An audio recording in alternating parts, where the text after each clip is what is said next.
அனைவருக்கும் வணக்கம். என் பெயர் ஸ்ரீமுத்தமிழ். வகுப்பு 4. ஊராட்சி ஒன்றிய தொடக்கப்பள்ளி சேரன் மகாதேவி, திருநெல்வேலி மாவட்டம்.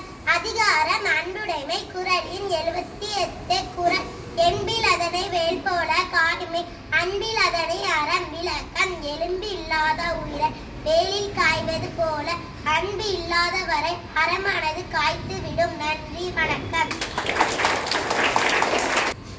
Good morning everyone. My name is Ishalini, class 4, Panchayat Union Primary School, Seran Magadevi in Tirunelveli district. Dinam oru thagaval. H2O is a chemical formula of water. Thank you.